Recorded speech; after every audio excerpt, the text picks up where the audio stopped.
우리가 하나님 앞에서 늘 기도의 삶을 살지 않습니까? 근데 예수 영접하고 나서 평생의 신앙의 날들이 기도의 삶인데 이 두 가지를 꼭 기억해야 합니다. 첫 번째는 실제로 기도해야 된다라고 하는 것입니다. 기도에 대해서 아는 것 아무 의미 없습니다. 기도에 대한 설교를 듣는 것 실제 중요한 문제가 아닙니다.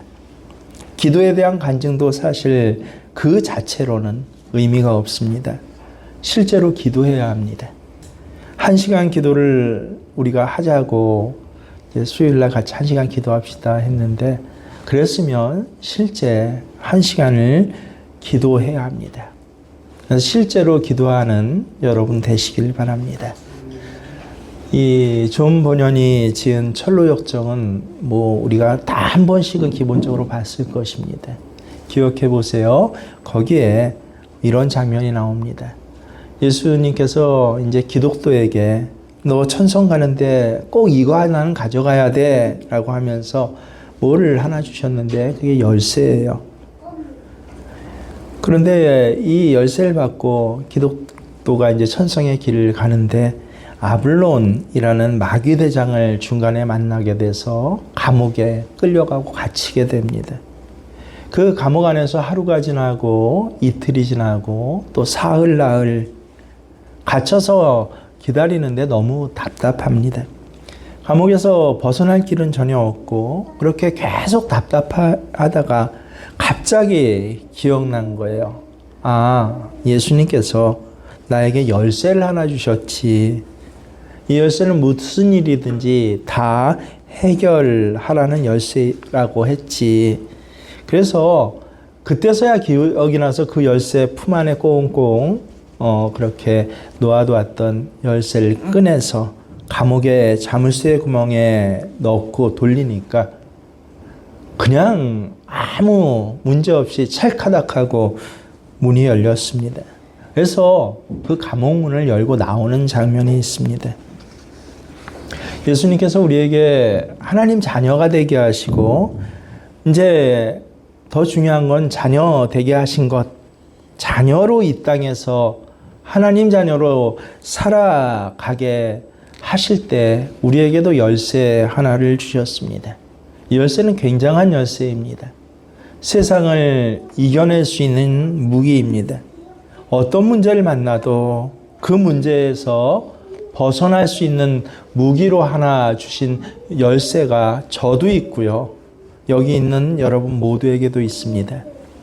그게 바로 기도입니다. 기도의 열쇠를 주셨습니다. 여러분, 우리가 정말 기도하기 힘들어진 일이 많아지는 것을 여러분 아실 것입니다. 아마 여기 계신 모든 분들에게 물어보면요. 기도 잘 되는 것보다 기도 잘 안 되는 것이 더 많을 것입니다. 그래서 그게 상식인 줄 알고 있지만 근데 그것은 굉장히 이상한 일입니다. 마귀가 역사하지 않으면요. 기도가 안 되는 것은 있을 수 없는 일입니다. 우리에게는 기도를 방해하는 자가 있습니다. 왜냐하면 예수 믿는 성도에게 기도는 어떤 문제든 풀어내는 하나님의 열쇠니까요. 그걸 마귀가 가로막는 것입니다.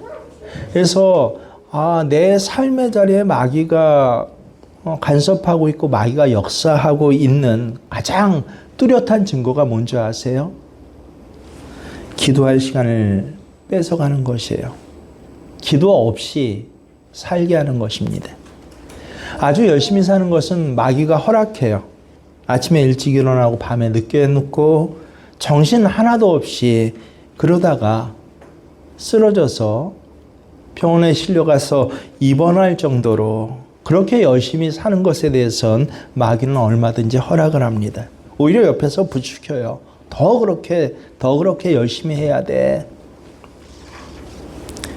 기도만 안 한다면 더 열심히 사는 게 마귀에 사로잡히는 그 과정을 우리가 열심히라는 착각으로 마귀가 점점 나를 사로잡고 있는데, 그건 나는 그것을 뭐로 알아요? 열심히로 아는 것입니다. 그래서 얼마든지 마귀는 허락해요. 우리가 바쁜 것 얼마든지 마귀가 좋아합니다. 여러분, 자녀들이 열심히 공부하면 마음에 안심이 되십니까? 남편이 열심히 직장 생활하면 안심입니까? 아내가 열심히 가정 꾸리고 자녀들 잘 양육하면 여러분 안심입니까? 열심히 교회 나와서 예배하고 봉사하고 헌신하면 그럼 안심입니까? 속는 거예요, 스스로. 진짜를 정말 몰라서 그런 거예요. 기도하지 않고 열심을 내는 것은 아무 의미가 없습니다. 기도 없이 뭔가 열심히 해서 혹 눈에 잠깐 보이는 이익을 얻더라도 여러분 지나고 보면 그게 다 감사할 이유가 아니었다라고 하는 것을 알게 됩니다. 기도가 빠진 상태에서 어떤 것도 많은 부닥침이 내게 있었고 또 사건이 내게 있었지만 거기에 기도가 빠졌을 때는 어떤 것도 우리 삶의 문제를 근본적으로 해결하지 못합니다. 그래서 마귀는 다른 건 다 허락하는데요. 못하게 하는 것 하나가 기도입니다. 우리가 이것을 잘 분별해야 돼요. 그래서 혹시 왜 이렇게 기도가 안 되나라고 답답한 분이 계십니까? 그건 다른 말로 내 기도를 가로막는 사탄의 역사가 내게 실제로 일어나고 있다라고 하는 것이에요. 그걸 분명히 알게 될 땐 기도가 안 된다라고 푸념하는 것이 아니라 내 기도를 가로막고 있는 사탄의 역사를 정확하게 분별하는 것. 그러면 기도를 하게 되는 간절한 마음이 생겨요. 그걸 분별하지 못하면요. 왜 기도가 안 돼? 뭐 안 돼? 그러면서 다른 일에 열심히고 다른 일에 초점을 뺏기게 되면 점점 영적으로 어떻게 되는지 아세요? 눌려 사는 것이에요. 영적으로 눌리게 되면 점점 세상적이 됩니다. 생각하는 것, 지혜, 알고 있는 상식은 있는데 생각하는 그 내용은 다 세상적이 돼요. 얼마나 세상에 눌려 사는지 모릅니다. 기도만 안 하고 다른 건 다 열심히 사시는 분 혹시 계십니까? 깨달아야 돼요, 오늘. 내가 사탄의 방해를 받고 있구나. 좀 더 직설적으로 얘기하면 뭐예요? 내 삶의 자리, 내가 악한 영에 지금 사로잡혀 있겠구나라고 깨달으실 수 있는 여러분 되시길 바랍니다. 또 한 가지가 있어요. 진짜 기도해야 된다. 실제로 기도해야 된다는 것과 합하여서 두 번째는 바른 기도를 해야 된다라고 하는 것입니다. 바른 기도요. 아무 기도가 아닙니다. 바른 기도를 해야 됩니다. 기도하면 하나님 내 소원대로 다 이루어 주신다. 여러분 그건 미혹이에요. 우리가 어떤 기도를 해도 하나님 내 소원은 다 들어주셔. 그렇지 않습니다. 어떤 분들은 예전에 그래서 이 기도학교 다니는 것, 기도원 다니는 것도 굉장히 감사한 일이지만 조심해야 할 것은요.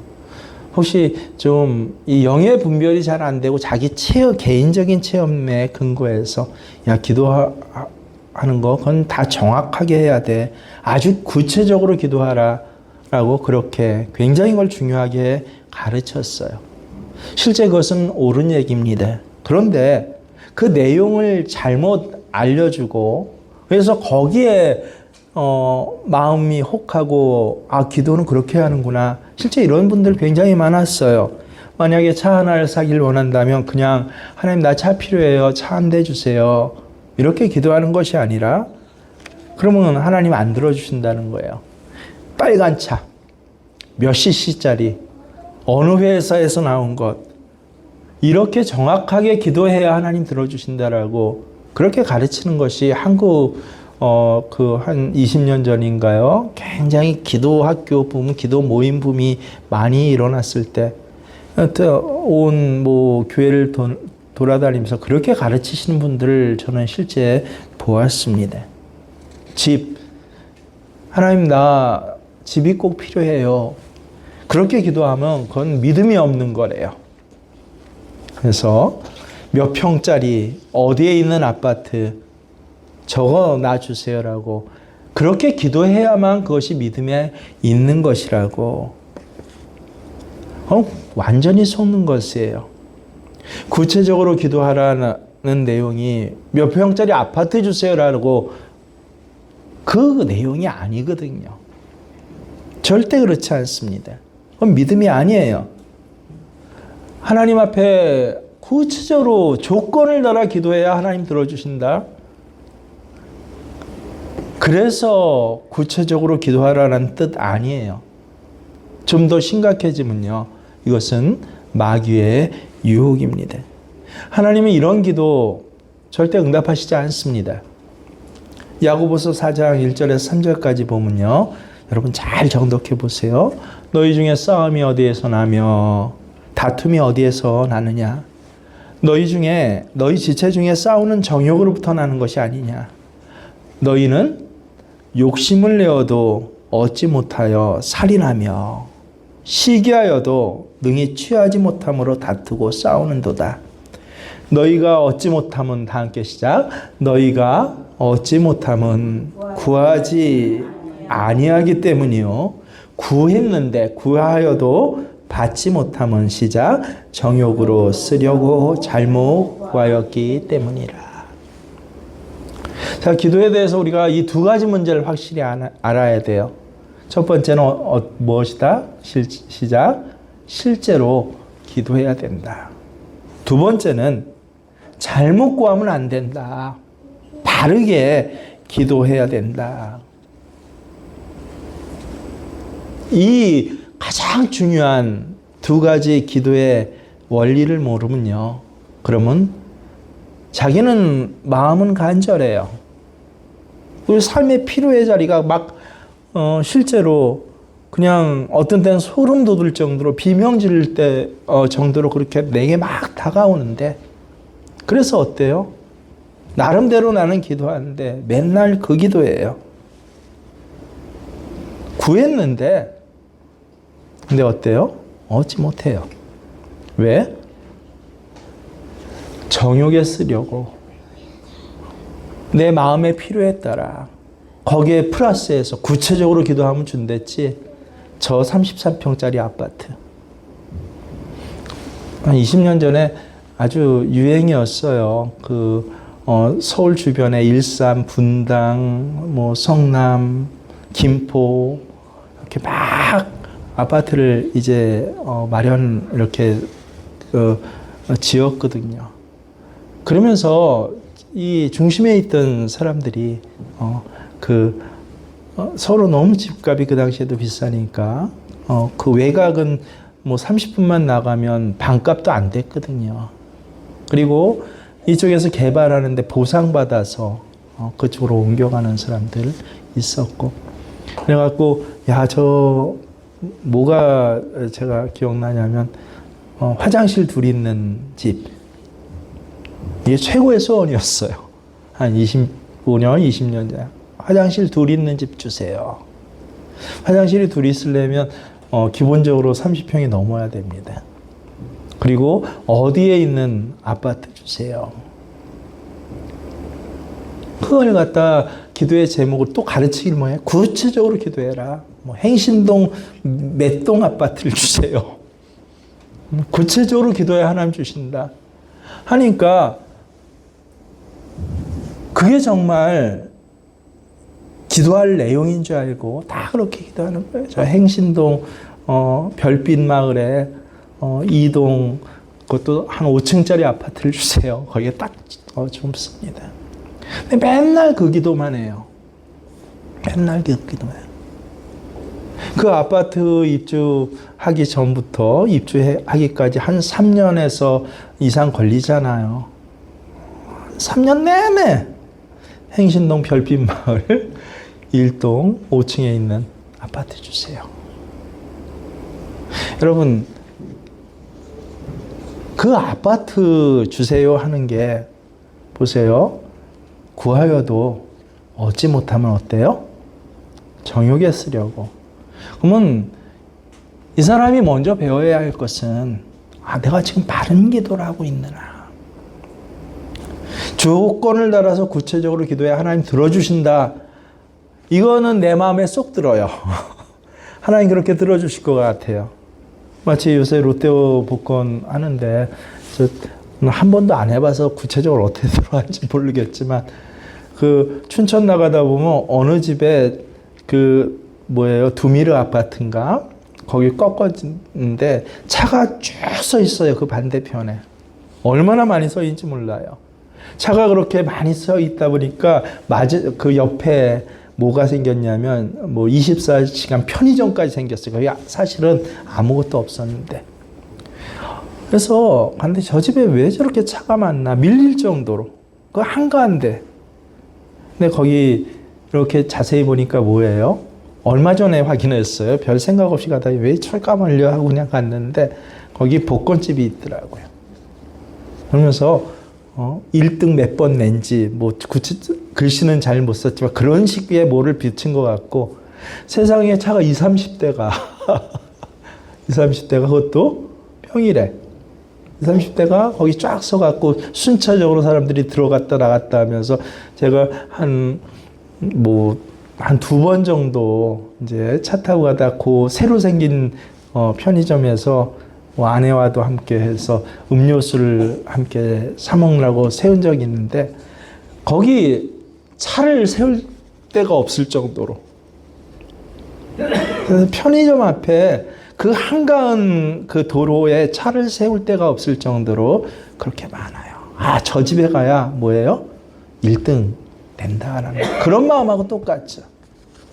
복권을 사도 저 집에 가서 사면 1등 될 거야 하는 것처럼 기도를 해도 구체적으로 몇 동 몇 호 아파트 나한테 주세요. 이래야 하나님 들어주실 것 같다.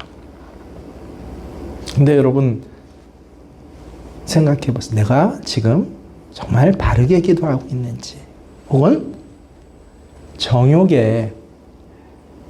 정욕을 붙잡고 기도하고 있는지. 그래서 맨날 하는 내 욕심의 기도가 아니라 다른 기도를 드린다는 건 아주 부담스러워하는 분이 많이 있습니다. 아니 나는 내 절박한 필요 때문에 내 기도 시간은 그렇게 채워지는 것이고 원하는 것인데 그러면 내 필요를 위해서는 기도하지 말라고 하십니까? 라고 그런 마음의 부담이 있습니다. 운동할 때도요. 근데 기본기가 갖춰지지 않으면 열심히 해도 오히려 몸이 망가진다고 합니다. 요새 운동들 굉장히 좋아하지 않습니까? 저 어렸을 때는 초등학교에 강당이라는 게 없었습니다. 근데 저희는 초등학교에 지붕이 있는 그런 강당이 지어지게 됐어요. 지어진 이유가 그 강당을 지은 이유가 후원을 받아서 그래요. 거기 탁구부를 유치하는 그 조건으로 정부에서 또 그 사업을 하는 분의 후원을 받아서 처음으로 주변에 제가 경기도 의정부에서 초등학교를 다녔는데 주변에 강당 있는 학교 저는 못 봤습니다. 처음 지어진데 탁구대가 어마어마한 탁구대가 거기에 한 4대인가 놓여지더라고요. 그래서 애들이 다 탁구하고 싶다고 뭔가 그 탁구채가 있고 탁구공이 있고 정식 라켓을 갖고 운동하는 것 그거 한 번도 못 해봤잖아요. 기껏해야 뭐예요? 오징어 게임처럼 땅바닥에 금 구워놓고 고무줄 둘이 붙잡고 그 위에 왔다 갔다 하는 거 이것밖에 없을 때예요. 그래서 다 탁구부가 되고 싶다라고 했는데 근데 저는 탁구부 저도 마음속에 야, 나도 탁구 치고 싶다 했다가 포기했어요. 왜냐하면 수업 끝나고 강당 구경도 할 겸 가봤는데 애들이 한 10명 먼저 지원하는 애들이 있었나 봐요. 모여서 하는 일이 뭔지 아세요? 라켓 갖고 탁구 치는 거 안 하더라고요. 뭐예요? 그냥 빈손 들고 허리 숙이고 폼 잡고 이것만 하고 있어요. 몇 시간 동안? 시작해서 끝날 동안. 이것만 하고 있어요. 다음날 가봤더니 또 이것만 하고 있어요. 그게 운동이에요. 그래서 야, 저거 참 재미없겠다라고 생각해서 안 했는데 나중에 다 잘하고서야 알았어요. 기본 이게 안 되면 탁구를 제대로 칠 수가 없는 거예요. 기본기를 배우지 않으면 아무리 시간이 지나도 뭘 제대로 하지를 못해요. 저도 어려서부터 교회 다녀서 중학교 때부터 이제 교회에서 탁구를 쳤죠. 연수라면 얼마나 많아요? 오래됐어요? 30년이 넘었잖아요. 근데 탁구를 잘 칩니까? 실제 대학교에 기숙사가 있는데 늘 그렇듯이 기숙사에 탁구대 한두 대가 있고 이제 행사로 탁구 대회를 열어서 제일 1등한 애에게는 한 학기 기숙사 분을 갖다가 무료로 입사할 수 있도록 그렇게까지 해줬어요. 그 당시 한 15만 원 정도였는데 얼마나 큰 돈인지 몰라요. 그래서 다 모였어요. 기숙사에 있는 몇 명 기숙사였는지 지금 정확히 기억이 안 나는데 하여튼 200여 명 정도의 기숙사였는데 다 모여서, 왜냐하면 거기다 신학대학이잖아요, 본과가. 그러다 보니까 교회에서 탁구 한 번 안 쳐본 사람은 어디 있습니까? 다 날았죠. 저는 운동신경이 안 좋아서 날지까지 못했지만 그냥 공은 받아 넘길 수 있었어요. 어려서부터 교회에서 탁구 치는 애들을 걔네가 1등 할 줄 알았어요. 이제 신학생 한 3, 4학년들이죠. 걔네가 1등 할 줄 알았더니 1등 누가 한 줄 아세요?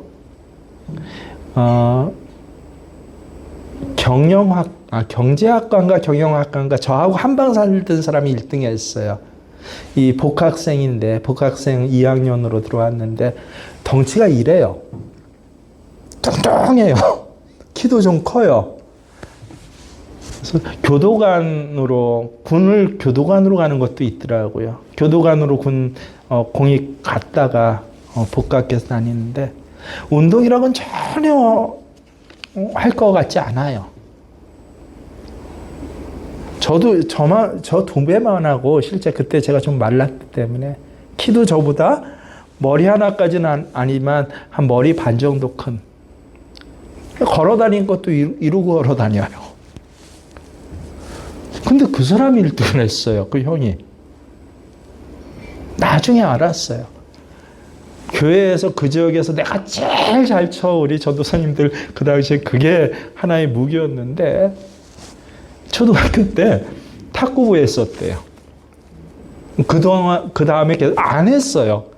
그 다음에 탁구를 쳐본 적이 없어요. 탁구 칠 데가 없으니까, 교회 다니는 것도 아니고. 교회 다녀야만 탁구 쳤거든요. 그 당시에 돈 주고 탁구 치지 않으려면.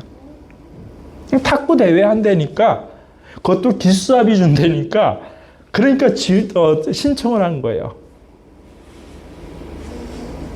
뭐 폼도 멋있지 않아요, 사실은. 그래서 초등학교 때 그 1, 2년 배운 것이 그 다음에 각 지역에서 모여서 난다 긴다 하고 뭐 서브도 어마어마한 모습으로 내고, 이런 사람들이 당연하질 못해요. 요새 운동도 마찬가지잖아요. 하다못해 헬스장 가도 무슨 기계를 드는데 기본적으로 그것을 하는 방법을 모르면 그 트레이너들이 그런다며요. 그러면 안 된다고, 우리 몸이 망가진다고요. 여러분, 기도도 마찬가지입니다. 똑같아요. 바른 기도를 하려고 애쓰면서 그것을 몸에 하나하나 습득해 가면요, 그다음부터는 기도가 확 달라집니다. 여러분 왜 기도가 지치는 거죠? 아주 직설적으로 쉽게 얘기하면 기도한 후에도 해결이 안 되니까 지치는. 자, 그러면 우리가 생각할 게 왜 내 기도를 주님께서 들어주시지 않는 거죠? 아까 그랬죠? 왜 안 들어주신다고요? 정욕에서 기도해도 기도 안에서 안 들어주시는 것게 첫 번째고, 두 번째는 기도해도 바르게 기도 안 해서. 간절한데 그 태도는 또 얼마나 간절해요. 급박해요. 초조해요. 비명까지 들러요. 하나님. 근데 그렇게 기도했는데도 바르게 기도하지 않아서 그냥 하나님 앞에 나 원하는 것 이것 주세요 저것 주세요라고 이런 기도밖에,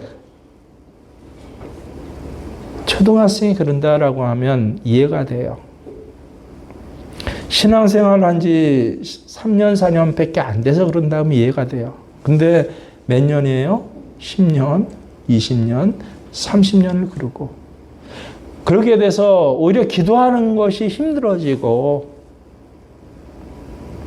기도가 지쳐가는 사람들, 이 사람들은요 더 이상 기도 못하게 돼요. 왜요? 하나님 들어주시지 않으니까요. 기도해도 소용없네. 이렇게 되는 거예요. 그러니까 우리가 하나님 앞에 정말 이 기도의 축복의 삶 누리고 살려면요, 정말 중요한 게 뭐다? 바른 기도를 할 수 있어야 한다라고 하는 것입니다. 우리가 예수님을 실제 만나게 되면요, 기도의 내용이 확 달라집니다. 예수님 영접하기 전에 주님을 바라보는 눈이 뜨이기 전에 했던 기도는요, 실제 우리 가지고 있는 본성에 의한, 또 감정에 의한 기도예요. 대부분이 그렇습니다. 근데 그것과 내가 인격적으로 예수님을 만나고 주님을 알고 주님과의 교제가 깊어지면서 드리는 기도는요, 확 달라집니다. 이사야 선지자가 이스라엘 백성들이 우상 숭배하고 하나님 말씀을 완전히 떠나고 하나님 보시기 가장 싫어하는 모습으로 살아갈 때, 그걸 보면서 가장 신랄하게 하나님의 징계와 심판을 선포했던 선지자 중에 하나가 이사야 선지자예요. 근데 이사야서 60장 이후에 보면요, 59장까지는 신랄한 징계, 심판에 대해서 얘기했는데, 그래서 어떤 성경학자들은요, 이사야 선지자가 둘이 있었다고 혹은 셋이 있었다고 해요. 앞에 심판을 선포했던 이사야가 있었고, 같은 이사야 선지자를 통해서 하나님께서 또 회복과 그리고 축복의 말씀을 전했다라고, 전문적인 부분인데 그렇게 이야기할 정도로 이스라엘의 회복에 대해서 이야기를 합니다. 하나님께서 이스라엘 백성들을 징계하시지만, 그 죄 때문에 징계하시지만 하나님은 분명히 이스라엘 백성들을 회복시켜 주실 것이야 라고 이렇게 예언을 하는 것이에요. 그래서 이 예언을 자세히 읽고 또 읽고 한 절씩 정독하다 보면요, 저도 어제 한 10번 정도 다시 60장부터 66장까지 읽었는데 황홀할 정도예요. 진짜 얼마나 기가 막힌지 몰라요. 그리고 그 예언 모두가 이제 알게 돼요. 예수 그리스도께서 이 땅에 오심으로 인해서 대부분의 예언이 성취가 되었다라고 하는 것입니다. 그래서 이 축복과 회복에 대한 말씀 중에 오늘 이사야 62장은요, 그런 배경에서 예언한 거예요. 하나님이 이스라엘을 치시겠지만, 그들의 죄 때문에 이스라엘을 아주 무섭게 징계하시겠지만, 하나님은 이스라엘 반드시 다시 회복시킬 것이다 라고 1절부터 여러분 다시 한번 눈으로 잘 정독해 보세요. 나는 시온의 의가 빛같이 예루살렘의 구원이 횃불같이 나타나도록 시온을 위하여 잠잠하지 아니하며 예루살렘을 위하여 쉬지 아니할 것인즉 이방 나라들이 내 공의를 뭇 왕이 다 내 영광을 볼 것이요 너는 여호와의 입으로 정하실 새 이름으로 일컬음이 될 것이며 너는 또 여호와의 손의 아름다운 관 내 하나님의 손에 왕관이 될 것이라. 다시는 너를 버림받은 자라 부르지 아니하며 다시는 내 땅을 황무지라 부르지 아니하고 오직 너를 헵시바라 하며 내 땅을 뷸라라 하리니 이는 여호와께서 너를 기뻐하실 것이며 내 땅이 결혼한 것처럼 될 것임이라. 정말 황홀하죠. 읽고 또 읽고 여기 너의 내 이름을 넣어서 읽어보세요. 얼마나 황홀한지 모릅니다. 이스라엘 백성들을 위하여, 나를 위하여 하나님이 구원을 회복하고 은혜를 회복하고 또 축복해 주시고 그렇게 하실 것으로 믿어지질 않을 정도의 회복의 약속이 나와요. 그러면서 6, 7절에 하나님께서 당부하시는 게 있어요. 이 어마어마한 축복을 하면서 무엇을 당부하셔요? 예루살렘이여 내가 너의 성벽 위에 파수꾼을 세우고 그들로 하여금 주야로 계속 잠잠하지 않게 하였느니라. 이 파수꾼 이 단어만 가지고 적이 오는지 안 오는지 성벽에서 그렇게 쳐다보는 사람으로 잘못 알아요. 실제 제가 그랬어요. 성경은 그 당시에 수십 번이나 읽고도 이 말씀 큐티를 하기 전이었어요. 성경 많이 읽은 것이 제 자랑이었어요.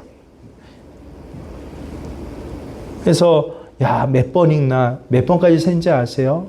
100번까지 셌어요. 난 100번을 성경을 더 읽었어. 완독을 해. 이게 제 금지였어요. 근데 어떻게 해요? 그럴 때 이제 성경 읽을 때마다 이제 빨라져요. 처음에 한 번 읽을 때 한 3달인가 걸렸는데 나중에 100번쯤 다가가니까 딱 한 7, 8일이면 돼요. 7, 8일. 7, 8일을 온통 7, 8일을. 그래서 주로 방학 때 이제 성경 이번 방학엔 삼독해야지라고 하면 한 방학 그 한 달 동안 한 3독 정도 하는 그게 제 금지였어요.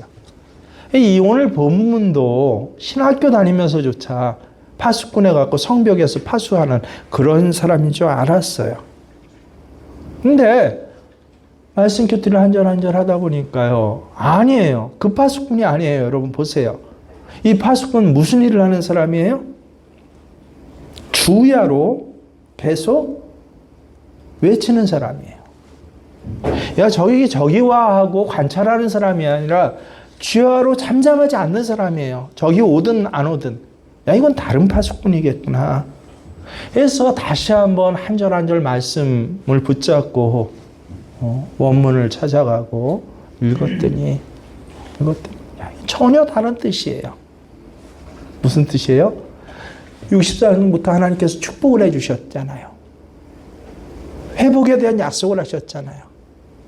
이 하나님 주시는 회복에 대한 약속을 어떻게 주야로 계속 외치는 사람이에요.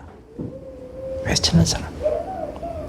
하나님이 해주신 약속이 이루어지도록 잠잠하지 않고 계속 외치는 사람.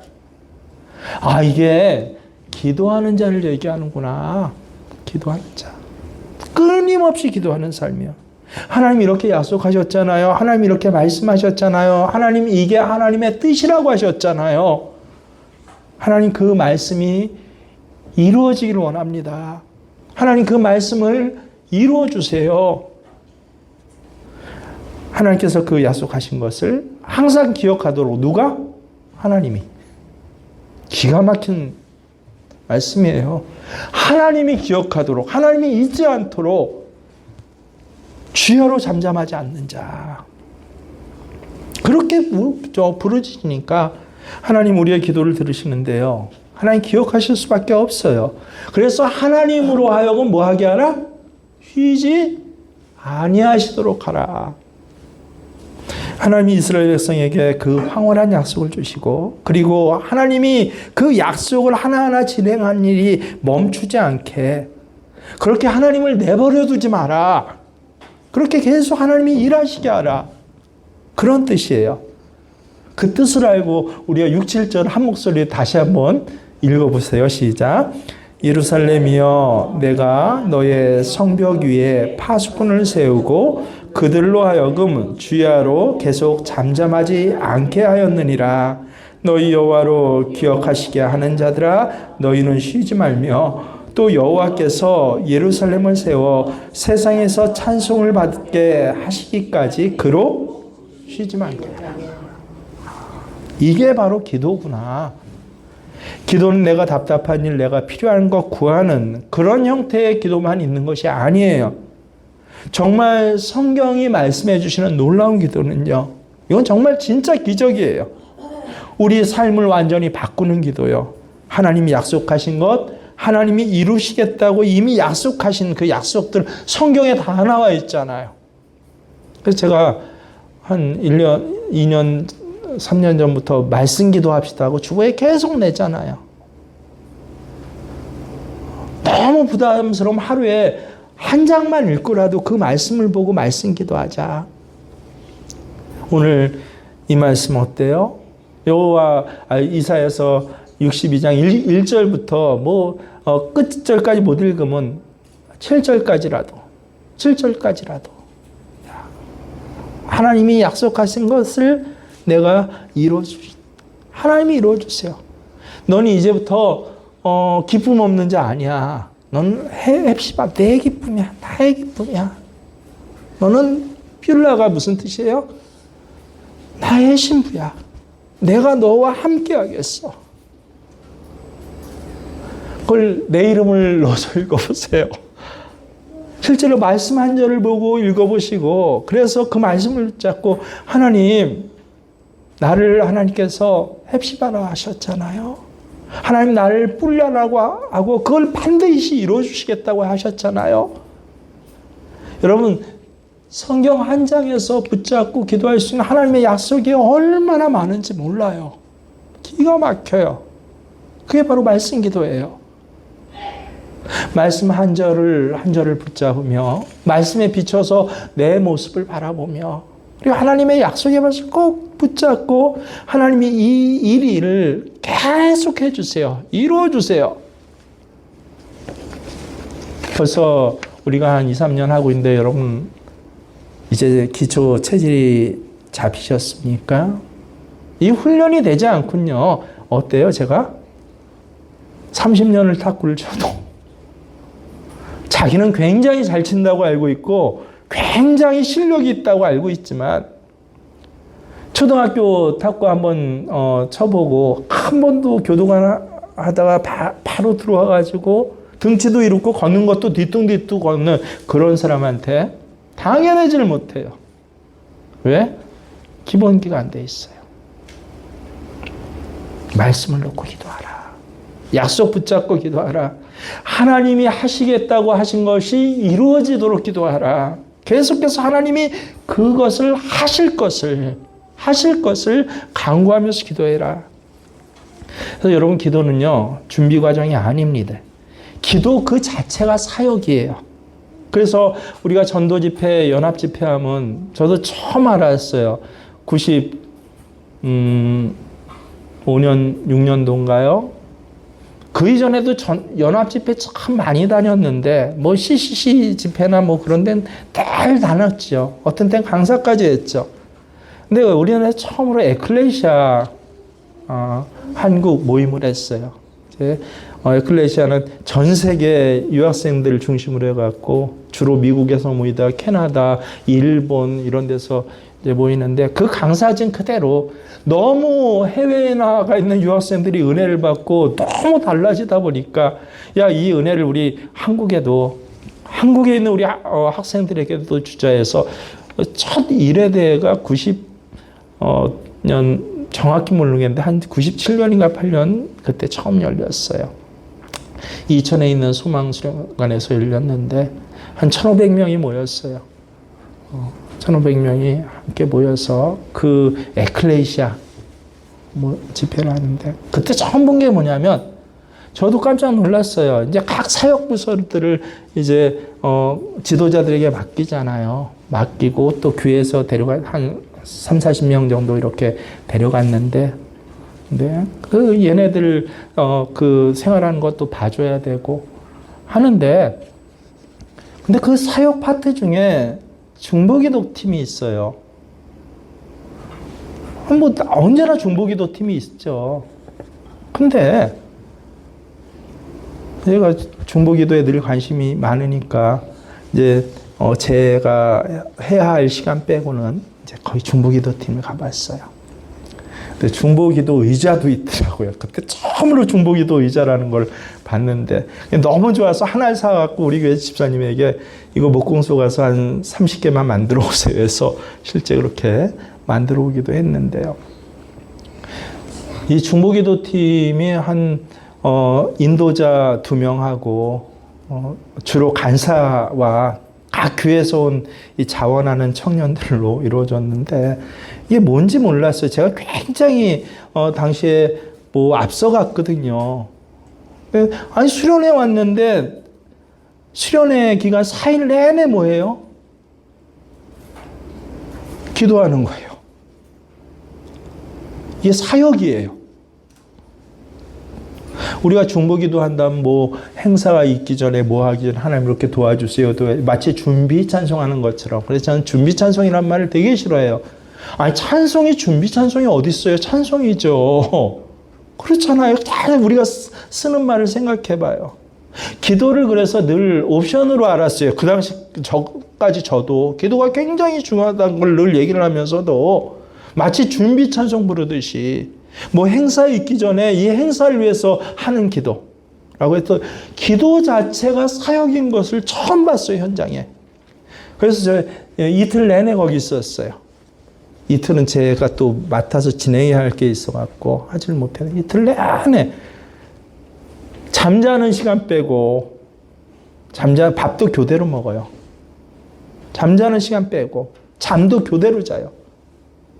4박 5일간 열렸는데 4박 5일 내내 기도해요. 누가 교대로 하는 것도 아니에요. 중보기도 팀이에요. 마치 찬양팀처럼. 찬양팀 교대로 안 왔잖아요. 찬양 사역이잖아요.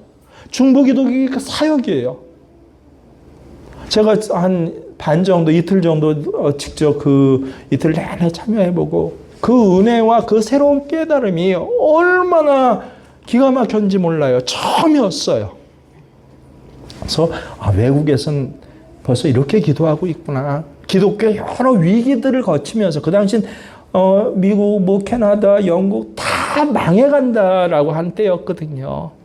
그 망하는 위기를 거치면서 그러면서 이 위기에 대응하기 위해서 중보기도 팀, 에클레시아가 외국에서 진행하는 프로그램이고 거기 위주로 만들어졌거든요.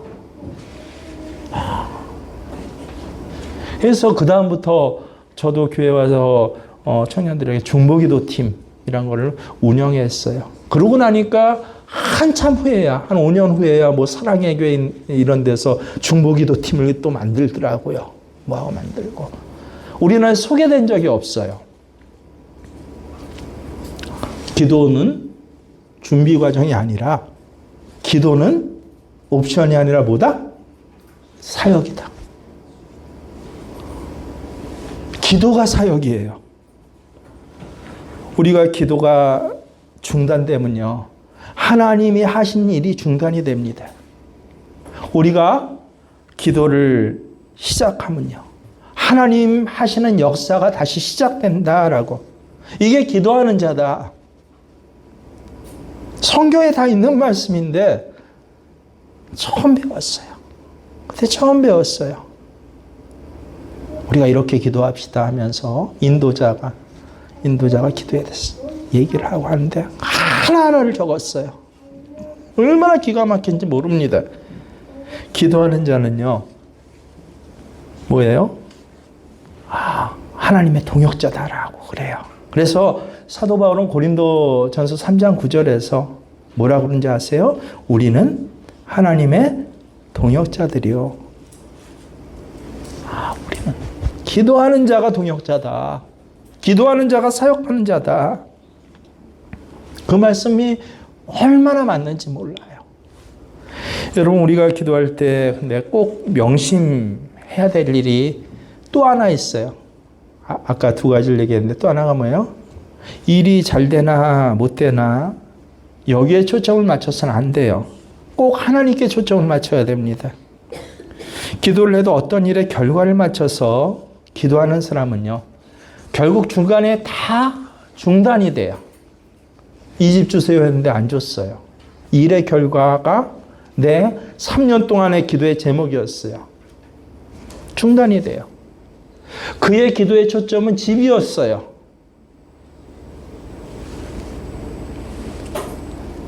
그런 사람은요, 하나님 역사하시게 기도를 못해요. 왜? 자기 조급증 때문에요. 그리고 스스로 좌절하고 낙심하고 무너져 버려요. 안 되나 보다. 기도해봐야 뭐하나?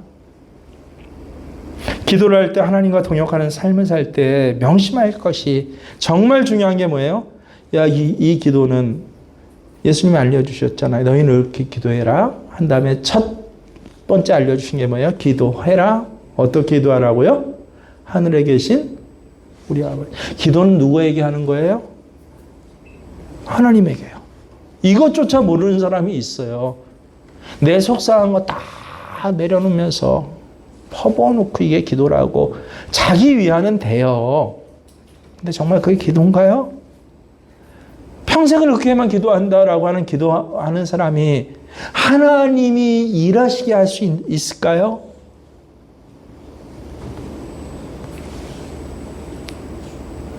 기도할 때 하나님과 동역하는 자로서 하나님이 우리의 기도의 초점이 돼야 돼요.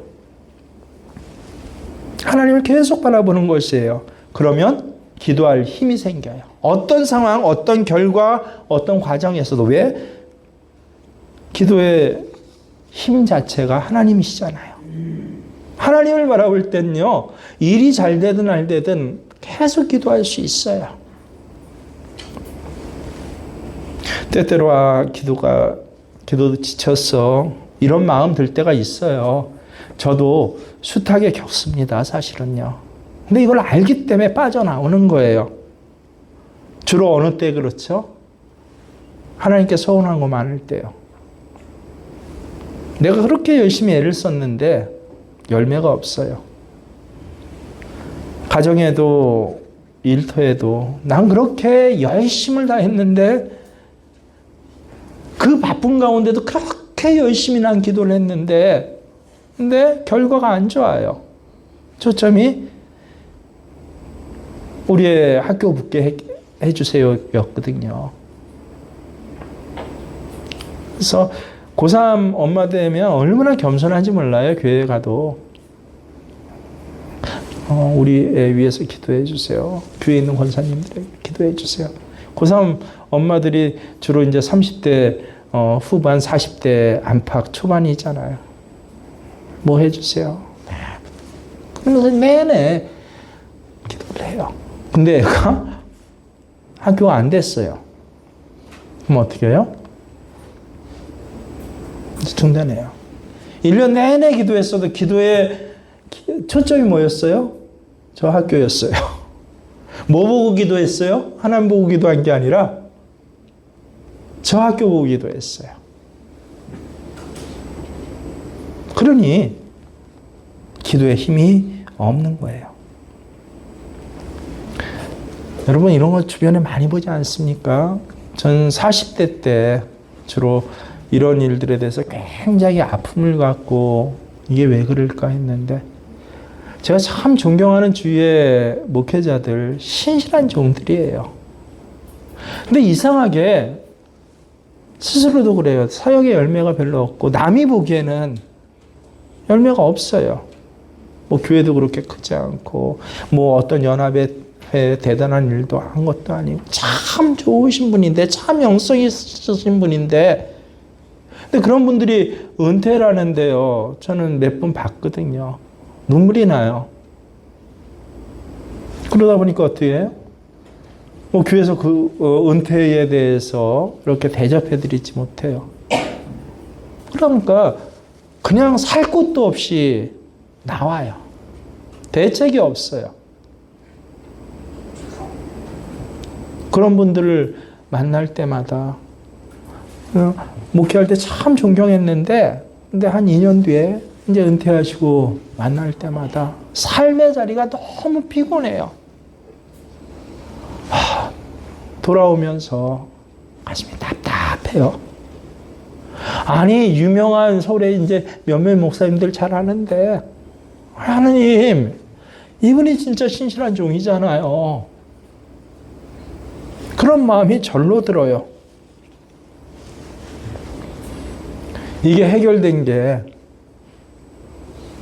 제가 그래서 마포에 있는 절두산 성지, 요새 뭐라 그러죠? 순교지라고 하나? 마포 무슨 순교자 묘비인가? 뭐 이렇게 정식 저걸로 바뀌었는데, 거기 자주 가요. 처음 한두 번 갈 때는요, 참 제 역사를 했거든요. 기독교 역사를 특별히 했기 때문에. 거기에 있는 이름 중에 한 20% 정도는 아는 이름들이에요. 무슨 일들을 했는지 알아요. 그걸 확인하고 가면서 보면서 기도하고 했는데, 근데 어떤 때인가요? 어느 때 갔을 때 문득 그런 생각이 들었어요. 저는 주로 뭐 박물관이라 그런데 안 가. 거기 한 번 가보면 되니까 묘비를 한번 쭉 돌아보는데요. 한 가족 전체가 2살짜리 애부터 거의 눕혀져 있어요. 갑자기 그 옆에 앉아갖고 그런 생각이 들어요. 아니, 이 한 가족 전체는 어떻게, 그 당시 순교당한 이유가 뭐예요? 예수 믿지 않겠다라고 하면 순교 안 당했어요. 말만 했으면 됐어요. 실제 우리나라에서도요. 근데 끝까지 예수 믿지 않겠다라는 말을 안 했어요. 그 말 한마디 안 해서 끝까지 그 말을 지켰기 때문에 순교했어요. 그런 사람들을 보니까, 야, 도대체 이 사람들이 그 눈에 그 어려운 상황에, 그 죽어가는 상황에서 뭐를 보았기에 순교까지, 그것도 한 가족 전체가 순교를 할 수 있었을까? 그때 주님께서 깨닫게 해주셨어요. 주님만 바라봐서 그래. 창으로 겁박해오고 톱으로 겁박해오고, 말을 한마디 해도 야, 대충 남한테 부끄럽지 않을 정도로 어떻게 내 신앙을 배반할까? 이거 고민한 것이 아니라 뭘 봤어요? 그 상황에 주님만 바라봤구나. 주님만 바라봐서 그래.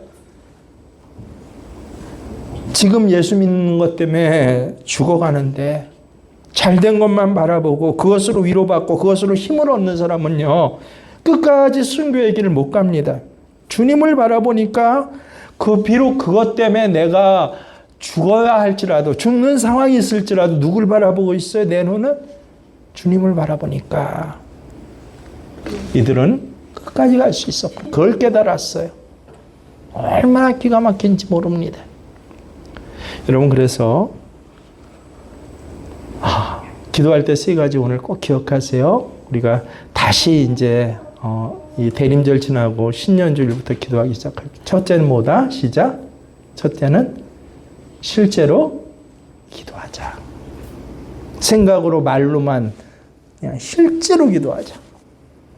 두 번째로 바르게 기도하자. 말씀 붙잡고 기도하자. 내 정욕이 아니라 말씀 붙잡고. 근데 더 중요한 게 뭐예요? 이 기도는요, 하나님을 바라보고 주님을 바라보는 게 기도예요. 너희는 이렇게 기도하라. 하늘에 계신 우리 아버지. 하나님 앞에 드리는 게 기도지, 내 답답함, 내 우울함, 내 급박함을 붙잡고 드리는 게 기도 아니구나. 이것을 꼭 기억하시는,